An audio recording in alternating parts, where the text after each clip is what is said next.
Tim, every time I hear a story like that one from Alexei, I start to despair. But then I remember that 67% of Americans trust Tony Fauci and only 26% trust Donald Trump when it comes to the pandemic. And that is a fraction even of his own base of support. What is also revealed, not just being science immune and fact immune, is this, again, sort of stunning vacuum of a place where normal people hold empathy. Here's another question and response from last night's town hall. My question is, if you believe it's the president's responsibility to protect America, why would you downplay a pandemic that is known to disproportionately harm low-income families and minority communities? Yeah. Well, I didn't downplay it. I actually, in many ways, I upplayed it in terms of action. My action was very strong. Yeah, because what I did was with China, I put a ban on. With Europe, I put a ban on.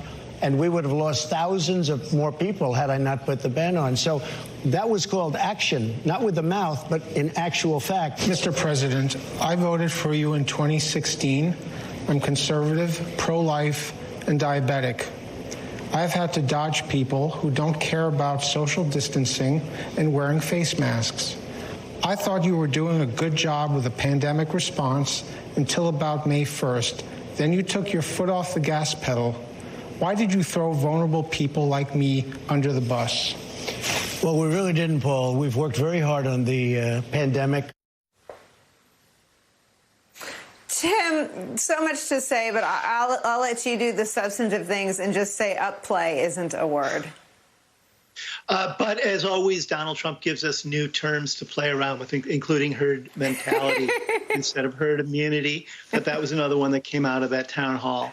You know, one of the things that he said to Bob Woodward that got a little bit overshadowed when he, amid everything he said about not responding publicly to a coronavirus that he knew was deadly, was how he had absolutely no interest in trying to put himself into the shoes of people of color in this country who deal with a myriad number of challenges and have been doing it for centuries and continue to do so today.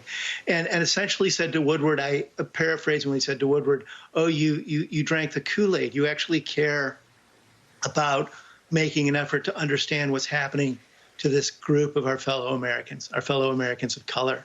And of course, that first question last night from that black woman about this issue is so on point, because Trump lacks compassion for people of all creeds and colors.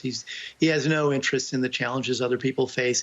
He never has. He's been fortunate enough to be insulated from the challenges the rest of us mere mortals have to contend with in life. But it's made him a uniquely hard-hearted and apathetic person who doesn't have any empathy for other people's travails. And that's certainly informed why I don't think he's taken this pandemic as seriously as he has, as he should have. I also think the second question about him taking his foot off the gas pedal is I don't think he ever cared about whether or not this stoked a public panic. He didn't want the markets to respond negatively to it. He saw this for what it was, something that would bring the economy further down and complicate his reelection efforts. And that's why he didn't respond any more forcefully to this. And I also think it's useful today to note that Michael Caputo appears to be on his merry way out of HHS. And Michael Caputo is among a cadre of Trump spokespeople in the federal government who not only don't let the science get out, but try to corrupt it. Caputo reportedly tried to mangle the weekly CDC reports that just are basic status reports for Americans to understand where we are with the pandemic and other diseases. And there are still people like Caputo throughout the government. Caputo's out, but Barr seems to have gone full Caputo and telling prosecutors to start looking for sedition cases to charge. We'll get more to that later. I want to follow up with you, Ashley Parker, on something your colleague Phil Rucker said last night. There's something that we have become numb to, and it's the abusive relationship between Donald Trump and the press that covers him. It's jarring when he turns the denial, the lies, the inability to understand the perspective of anyone questioning him onto an undecided voter at a town hall. Just talk about how those deficiencies were revealed anew last night.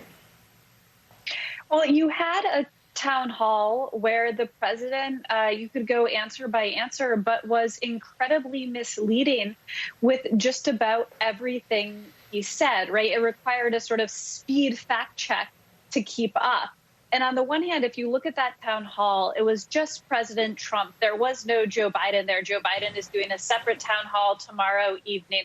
But one area where Vice President Biden could really shine is with what you mentioned earlier, which is that empathy gap, right? The way Joe Biden really excels in understanding the concerns and the pain of everyday Americans. The president encountered a lot of Americans dealing with pain and was not particularly empathetic last night. The flip side is when you have a president who repeatedly, as this one does, says so many false, misleading things, some of them downright lies, it is very, very hard to fact check him. That's going to be a challenge for Joe Biden during those debates for real-time fact checks, because the danger of something like that, and this is borne out in expert research from experts I've talked to, is when someone repeats a lie or a falsehood, it becomes true in the sort of Stephen Colbert truthiness version of the word. It's sort of, even if people know it's false, on a gut level, it kind of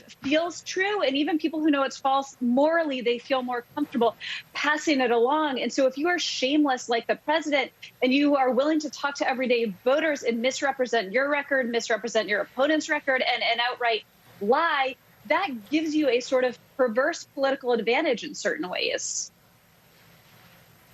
Alexi, I want to get you in, though, on this conversation that I think a lot of us have about the empathy gap, which the two men, Joe Biden and Donald Trump, may as well be two different species on that count. But there's a competence gap, and that doesn't get as much attention as it probably deserves. Joe Biden, obviously, when he's briefed by scientists, isn't just, checking it off his to-do list. It's not clear Donald Trump is even briefed by scientists anymore, but he understands what they're saying. There's an exchange of ideas. The country has been deprived of a thinking president.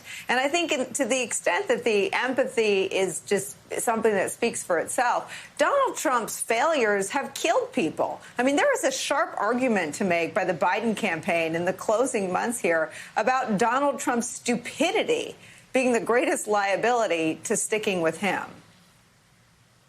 I mean, I think about this a lot, too, when we're thinking about the electorate heading into this election. Before the coronavirus, the economy was still the top concern for a lot of people. Of course it is now, but they didn't have the virus in the way that we do now. And that's requiring someone who doesn't have the skill set that President Trump has, at least in voters' minds especially. Voters still say, oh, President Trump, he's a businessman after all. He's not a politician. He's a business guy. He'll get us through this economy no matter what. Those, of course, who are supportive of him already.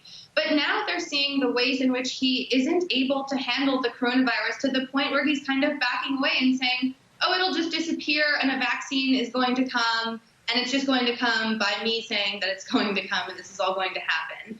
People are seeing the death toll rise every single day. They're seeing loved ones, colleagues, neighbors contract this virus, go through this horrible situation alone. They're seeing their lives completely upended and not hearing anything from the president in terms of empathy and really kind of connecting with them on a human level. But they're also feeling like they're not getting the facts from the president. And that's why I think you hear Joe Biden in these remarks often say, listen, I'm going to shoot it straight from the hip. I'm going to tell the American people how it is because I know that they can handle it. That's another way for him to draw this sort of subtle contrast with President Trump, who he's acknowledging isn't telling Americans how it really is. And now we have evidence from the president himself that he's not telling Americans how it really is. I think in some ways the task was too tall for the president, and he sort of just retreated, and we're seeing the effects of that now.